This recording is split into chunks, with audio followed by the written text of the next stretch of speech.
मेरी गुड़िया, प्यारी गुड़िया, मेरी डॉल। और मैं बहुत बहुत बहुत बहुत लकी हूँ कि जो डब्बा मैडम है वो मेरी ज़िंदगी में है।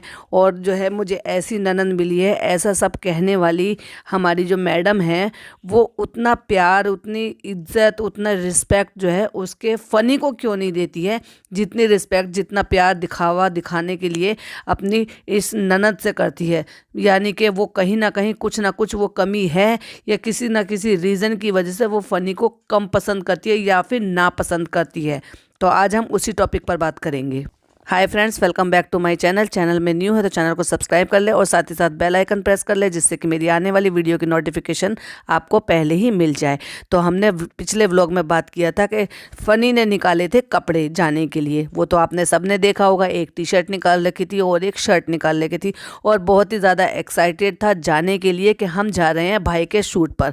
तो जब वो भाई के शूट पर जाने के लिए रेडी हो रहा था और इतनी ज़्यादा तैयारी कर रहा था, तो फिर अचानक से ऐसा क्या हुआ जो उसका जाना कैंसिल कर दिया। क्या भाई ने उसको मना कर दिया या भाभी ने उसको मना कर दिया था, क्योंकि वो शायद उनके उस कल्चर के लायक या फिर उस इन्वायरमेंट के लायक नहीं उसको समझते हैं, इसलिए ये बोल दिया गया कि किसी भी वजह से। लेकिन ना जाने का कारण हमें डब्बा मैडम ने बिल्कुल भी नहीं बताया कि ना जाने का कारण क्या है। अकेली जा सकती है ड्राइवर के साथ गाड़ी में, लेकिन फ़नी नहीं गया। फ़नी क्यों नहीं गया उसका रीज़न बिल्कुल भी नहीं बताया। हमें तो यही लग रहा है कि क्योंकि जैसे कि हमने देखा था कि जब शादी के टाइम पर इंट्रोड्यूस कराया गया था, तब भी वो बहुत ज़्यादा खुश नहीं थे, और यही रीज़न था कि इतने लंबे टाइम तक दोनों को इंतज़ार करना पड़ा।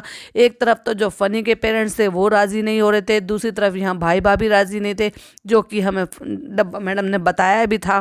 तो क्यों राज़ी नहीं थे? वो इसीलिए राज़ी नहीं थे, जो बातें अब सामने निकल कर आ रही थी वो कहीं ना कहीं इस बात का अंदाज़ा उनको था।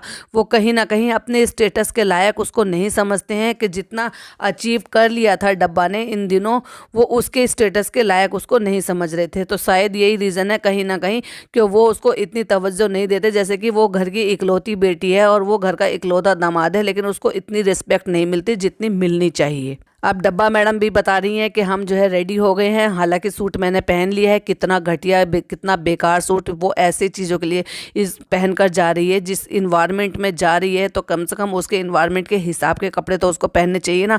वैसे तो पीआर में इतने अच्छे अच्छे सूट आएंगे, इतने एलिगेंट्स कपड़े पहन लेगी, लेकिन इसकी ना चॉइस इतना ख़राब है अपनी भाभी की तरह से। आखिरकार सीका तो भाभी की छत्र छाया में है ना, तो इसलिए इसकी चॉइस भी बहुत ही ज़्यादा घटिया है। अब चाहे फिर वो जो है अपने जो लाइफ पार्टनर को चुनने के लिए हो, या फिर कपड़ों के लिए हो, या फिर किसी और चीज़ के लिए हो, जब भी आप देखोगे ना तो इनकी चॉइस वो बिल्कुल भी अच्छी नहीं होती है किसी भी लायक। अब जो ये सूट पहनकर गई थी उसमें कितनी अजीब लग रही थी। एक तो आप इनकी हाइट ज़्यादा नहीं है, वेट पुट ऑन कर लिया है। तो मैं यहाँ कोई बॉडी शेमिंग नहीं कर रही हूँ, लेकिन मैं वो बता रही हूँ कि आप अपनी चॉइस के अकॉर्डिंग के कपड़े नहीं पहन सकते। आप अपने फिजिक के अकॉर्डिंग के कपड़े पहन सकते हैं जब आपकी बॉडी इस हिसाब से हो। आप कोई मोटा हेल्दी इंसान है, जैसे मैं खुद हेल्दी हूँ, तो आप ये थोड़ी ना कि छोटे ऊंचे कपड़े पहन लोगे जो कि आपके ऊपर बहुत ही ज़्यादा बेकार और भद्दे लगेंगे। आपको उसी अकॉर्डिंग पहनने चाहिए। जो थोड़े से शॉर्ट हाइट के होते हैं तो उनके लिए लॉन्ग कपड़े पहनने चाहिए। ठीक है, आपने वो पहना हुआ था, लेकिन वो बहुत ही ज़्यादा अजीब लग रहा था। इतने सारी चप्पलें जूते होने के बावजूद भी वो ऐसी चप्पलें पहनकर निकली कि वो घर से नीचे तक ही आई थी और वो चप्पलें टूट गई मैडम की। मतलब वो क्वालिटी नहीं थी या क्या नहीं था। वैसे तो तुम हज़ारों की संख्या में कब तुमने जूते चप्पल जमा करके रखे हुए हैं घर में, और वो भी जो भी लेकर आती हो सारे महंगे महंगे लेकर आती हो, क्योंकि जब तुम ब्रांड दिखाती हो तो डेफिनेटली वो महंगे ही होते होंगे। तो ऐसे जूते चप्पल के पहन कर निकली और वो नीचे तक आते आते ही टूट गई। तो चलो भाई, सारे दिन तो हम निकल रहे हैं, तो वहाँ पता नहीं डाइट फॉलो हो पाएगी या नहीं हो पाएगी। तो चलो, तो मैं दिन भर की अपनी यहाँ जो भी हो सकता है उतनी डाइट फॉलो कर लेती हूँ। तो माइक्रोवेव में पानी गर्म करके चलो मैं पी लेती हूँ, ये मेरा डाइट हो गई है। वाओ। और क्योंकि अम्मी से बिना मिले जा रही थी, तो इसलिए अल्लाह ने इस बात का इनको जो है ये प्रूफ दे दिया कि तुम्हें मिलना ही मिलना पड़ेगा। तो वो ऊपर आ जाती हैं दूसरी जूती लेने के लिए, क्योंकि वो जूती टूट गई हैं। और आपने अगर गौर दिया होगा तो जब ये नीचे आके भाभी से बात कर रही होती हैं और बता रही होती है कि मेरी चप्पल टूट गई है, तब भी उन्होंने ये कहा था हम लोग निकल रहे होते हैं। तो फिर अचानक ऐसा क्या हुआ कि फ़नी का जाना रुक गया है। अब ये इस पर पता है ये क्या कहेंगी? ये कहेंगी फ़नी को कोई इंपॉर्टेंट इम्पोर्टेंट काम आ गया था, बिजनेस से रिलेटेड कोई काम आ गया था, इसलिए फ़नी नहीं गया, जो कि सरासर झूठ है। क्योंकि ऐसा तो कोई बिजनेस अभी तक स्टार्ट ही नहीं हुआ है जिसकी वजह से उनको अकेले कहीं जाना पड़े। और जबकि जब बिजनेस की मीटिंग में जाना हो या किसी भी चीज़ में जाना हो, बिना डब्बा के वो काम पूरा होता ही नहीं है। तो यानी कि बिना डब्बा के काम नहीं हो सकता, तो फ़नी भी वहाँ पर नहीं जा सकता। तो वो कहीं नहीं गया था, वो घर पर ही था। और जब आ ही गए हैं और अब लेट ही जाना है, नेक्स्ट गाड़ी में ही जाना है, तो चलो भाई लेंस हाथ में लिए घूम रही थी मैं, क्योंकि भाभी तो मुझे अपनी गाड़ी में लेकर नहीं गई। तो चलो मैं लेंस भी लगा लेती हूँ और थोड़ा सा मेकअप भी पोत लेती हूँ। थोड़ी सी मोजड़ी पहन लेती हूँ क्योंकि उससे थोड़ी सी हाइट दिख जाएगी। एक तो तुमने कपड़े बेढंगे पहन रखे हैं, ऊपर से तुमने हील भी नहीं पहनी हुई है। हील पहनी होती तो थोड़ी सी हाइट उसमें दिख जाती। तो तुम मोजड़ी पहनकर वो बिल्कुल एकदम गोल मटोल गेंद जैसी लग रही थी, जो कि बिल्कुल भी शूट नहीं कर रही थी उसके अकॉर्डिंग। और जब तुम वहाँ से उतरी गाड़ी से और पेपराजी सामने आए, तो वो जो हक्का बक्का चेहरा था ना, वो साफ दिखाई दे रहा था, तुम्हारी घबराहट। अगर आपने गौर फरमाया होगा तो जब वो चप्पल बदल रही थी तो फनी ने 2 तरह की जो ड्रेस निकाली थी, उनमें से एक भी ड्रेस नहीं पहनी। यानी कि कोई तीसरे कलर की ड्रेस पहन के चेक की शर्ट पहना हुआ था और बैठा हुआ था, जो कि वो घर पर ही था। यानी कि उसको भाई भाभी ने किसी ने भी उसको किसी भी तरह से मना किया है। और क्या कह के मना किया होगा, मुझे तो ये जानने में इंटरेस्ट है कि क्या कह के उसको मना किया गया होगा, जो कि वो घर पर ही रुक गया।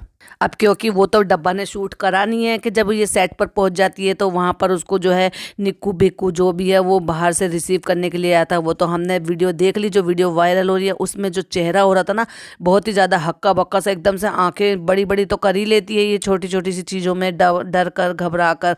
तो वहाँ से उतर के ऐसे तेज़ी से भागती है, क्योंकि वहाँ पर भाभी की मदर जो है वो तो पहले ही पहुँच जाती हैं वहाँ पर। लेकिन ऐसे नहीं कि जब पता चल गया था तो कम से कम बाहर लेने के लिए आ जाए, तो डर के मारे ऐसे भागी पेपराजी से डर कर कि निक्कू के साथ के सीधा अंदर। और अंदर जाके कैमरा चालू हो जाता है मैडम का। फिर कहती है कि हम सेट पर पहुंच गए हैं और भाभी का काम चालू हो गया है। तो जो भाभी वहां से बनाकर लेकर आई थी वो शाही टुकड़े, उन पर रबड़ी डालने की तैयारी कर रही होती हैं और किसी भी तरह से कोई मदद लेने को तैयार नहीं है, क्योंकि वो तो सुपर वूमेन है, वो सारे काम खुद कर सकती है, बच्चे के साथ में भी। और फिर भर भर के तारीफ होती है, तुमने सच में बना ली इतनी सारी बिरयानी। भाई काबिले तारीफ है, भाभी की तो तारीफ होनी चाहिए, क्योंकि भाभी ने पहली बार इतने सारे लोगों के लिए 18 किलो 20 किलो बिरयानी बनाई है। वाह, कितना बड़ा काम किया है। हलवाई वाला काम अकेले भाभी ने कर दिया है। तो आंटी भी है यहाँ पे। Hi aunty. आंटी मत कहो उनको, बच्चे की नैनी कहो, क्योंकि उनका तो बेचारी का बस यही काम है कि बच्चा संभालना। जाती जरूर है शूटिंग पे, लेकिन बैठती कहाँ पर है, वैनिटी वैन में। और जब फ़ोटोज़ खिंचवाने की बात आती है या फ़ोटो शूट की बात आती है, वीडियोस की बात आती है, तब उनको एक साइड में खड़ा कर दिया जाता है। तब क्यों नहीं आवाज़ लगा के बुलाया जाता कि मम्मी आप आ जाओ, हमारे साथ खड़े हो जाओ। अम्मी को तो कभी नहीं कहती कि आप एक साइड में खड़े हो जाओ। अम्मी के साथ में हाथ में हाथ डाल के, गले में हाथ डाल के फ़ोटो खिंचवाए जाते हैं और मम्मी को एक साइड किनारे कर दिया जाता है। ये कैसा दोहरापन है भाई। उठने पर भी भाभी से पूछती है कि आपने पूरी रात भर बनाई है क्या? तो कहती है नहीं, मैंने जो है ये रात को बना के एक दिन पहले चिकन बना कर रख लिया था, जो कि हमने भी कहा था कि बासी है, और सुबह जो है चावल उबाल के असेंबल कर लिया था। अब चाय ब्रेकफास्ट आ जाता तो अब तो नहीं मना करा। अब कैसे चाय और पराठा खा रही है, अब डाइट कहाँ गई? और मम्मी बेचारी जो काम घर पर करती हैं वही यहाँ पर कर रही हैं, पैरों पर लिटा के बेबी को झूला झूलाना। और डब्बा ने थोड़ा सा सीन वहाँ का भी शूट किया है अंदर का, जो कि दिखाना अलाउड नहीं है, लेकिन उसने बस इतना ही सीन दिखाया है कि खुद बैठी हुई है और भाभी बैठी हुई है और कह रही है घबराहट हो रही है, क्योंकि आज शूट डे था और जो जनाब है, जनाब का जो सॉन्ग है या जो भी कुछ उनकी परफॉर्मेंस है वो शूट हुई होगी, तो वो दिखाना अलाउड नहीं है। अब मैडम अपना शूट कर रही हैं, डब्बा अपना शूट कर रही हैं, तो अब जो है ये जो परफॉर्मेंस आएगी तो आपको तीनों के पॉइंट ऑफ व्यू से अलग अलग देखने के लिए मिलेगी, क्योंकि एक ही घर में तीन व्लॉगर हैं। देखने वाली बात यह है कि जब जनाब अपने चंगू मंगू को स्टेज पर बुलाकर इंट्रोड्यूस करवा सकते हैं, तो अपने बहनोई को इंट्रोड्यूस क्यों नहीं करवाया जा सकता? अपने बहनोई को क्यों रोक दिया गया, वहां पर क्यों नहीं बुलाया गया? मतलब अपने जो चंगू मंगू जो भी निक्कू पिक्कू जो भी हैं, सबको बुला के स्टेज पे नचा दिया गया, मिलवा दिया गया लोगों से, उनको अप्रिशिएट कर दिया गया कि मेरे साथ ये ऐसे हैं, मेरे साथ वो ऐसे हैं। तो ये जो बहुत ही अच्छा मौका था, इस मौके पर अपने बहनोई को इंट्रोड्यूस कराते, लोगों से मिलाते, वहाँ पे जजेस भी देखते या जो भी कुछ है वहाँ बाकी के लोग भी उनसे मिलते, बिहाइंड द सीन मिलते, चाहे वो शूटिंग में आता या नहीं आता, पर एटलीस्ट मिलाया तो जा सकता था ना। पर उन्होंने शायद उनको उस काबिल नहीं समझा भी। कहीं लोग दो चार सवाल ना पूछ ले कि तुम क्या करते हो, तुम क्या नहीं करते हो, तो हो सकता है यही बात सोचकर उन्होंने पीछे हटा दिया गया हो, क्योंकि ये बात तो फैक्ट है कि करता तो कुछ नहीं है, वो तो अभी 1 साल से जो है इसी के पैसों पे पल रहा है। जनाब की परफॉर्मेंस हो जाती है तो ये सैटरडे को आएगी या संडे को आ गई, ये कंफर्मेशन जो है जनाब ने दे दी है। जब आई थी तो अलग गाड़ी में थी, जब जा रही थी तब भाभी की गाड़ी में जा रही थी, तो भाई अब क्या हो गया था, अब क्यों भाभी की गाड़ी में जा रही है। अगर मैं मानती हूँ कि वो शायद गाड़ी में सामान भर कर लेकर आई थी पीछे, जो कि उन्होंने दिखाया भी था, तो आगे की सीट तो खाली थी ना, तब वो क्यों नहीं आ रही थी। इसका मतलब वो दोनों साथ में आने वाले थे और 2 सीट अवेलेबल नहीं थी, लेकिन जब वो निकल रही थी तो उस टाइम पर ही जो है डब्बा को बोल दिया गया होगा या फनी को किसी भी तरह से कहकर रोक दिया गया होगा, और इसलिए वो अकेली गाड़ी में आई थी। और जब जा रही है क्योंकि अकेली ड्राइवर के साथ जाएगी, सो इस वजह से वो भाभी के साथ जा रही है अगली सीट पर बैठकर। और बहुत मज़ा आया, बहुत मज़ा आया, सबने बहुत भर भर के तारीफ़ की, और हलवाई की तरह से मेरी भाभी ने 20 किलो बिरयानी बनाई और सबने बहुत मज़े लेकर खाई, जो कि हमें नहीं दिखाया गया।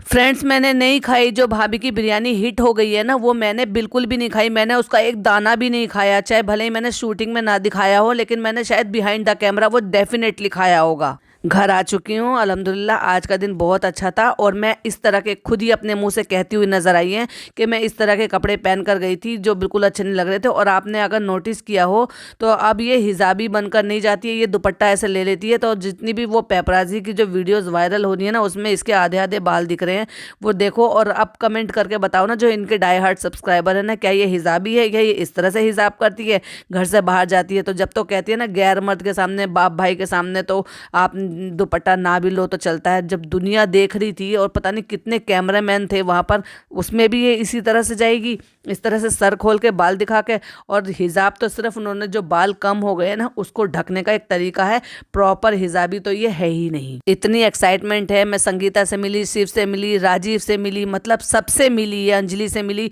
सबसे मिली, लेकिन अपने हस्बैंड को एक बार भी मिस नहीं किया होगा कि वो मेरे बिना वहाँ पे रुक गया है या मैं उसको नहीं लेकर आई तो उसको कैसा फील हो रहा होगा। भाई भाभी ने उसको मना कर दिया था और एक रीज़न भी नहीं दिया कि क्यों नहीं आया। और आपने एक चीज़ नोटिस की होगी, तो आजकल तो जहाँ पर भी फनी जाता है वो अपने जो कैमरा है या अपना जो फ़ोन, उसको जो सो कॉल्ड फ़ोन दिलाया गया है, उससे वो अलग कंटेंट शूट करता है। अगर वो कहीं गया होता, किसी भी काम से रुक गया होता, तो वो डेफिनेटली उसको शूट करता और वो व्लॉग में ऐड करती, लेकिन वो कहीं नहीं गया था क्योंकि वो घर पर था, तो क्या ही वो शूट करता फ्रेंड्स। तो इसलिए वो दिखाया भी नहीं गया है, क्योंकि वो घर पर था और उसको जानबूझकर रोक दिया गया था। आई होप समझ में आ गया होगा फनी को कि उसका स्टेटस, उसका लेवल कहाँ तक का है। बेचारी को बहुत ही बुरा लग रहा है। आज ही ऐसा मौका मिला था कि मैं बाहर गई थी तो मेरे कपड़े अच्छे नहीं थे, मेरा लुक अच्छा नहीं था, मैं प्रॉपर तैयार होकर नहीं गई थी, पेपराजी मिले थे और मेरी फ़ोटो शूट हो रही थी, और आज ही मुझे इतना बुरा लग रहा है। चलो इंशाल्लाह मैं नेक्स्ट टाइम ज़रूर ट्राई करूँगी, ताकि मैं जब फिर कभी फ़ोटो शूट करा सकूँ। तो ऐसे ही जो ना ये भी सोच लेती कि ये बहुत ही अच्छा मौका था मेरे हस्बैंड को इंट्रोड्यूस कराने का, फ़ोटो शूट कराने का, और जो कि वो नहीं हो पाया। और भाई भाभी ने वो क्यों रोक दिया, एटलीस्ट उस पर स्टैंड तो लेना चाहिए। तो चलो भाई, ये था मेरा एक रिएक्शन। वीडियो पसंद आए तो लाइक शेयर कीजिएगा, चैनल पर पहली बार आए तो सब्सक्राइब कीजिएगा। और आपका इस टॉपिक पर क्या कहना है कि क्यों फनी को रोक दिया गया है, क्या रीज़न हो सकता है, कमेंट में ज़रूर बताइएगा। मिलती हूँ नेक्स्ट वीडियो में। अल्लाह हाफिज़, टेक केयर।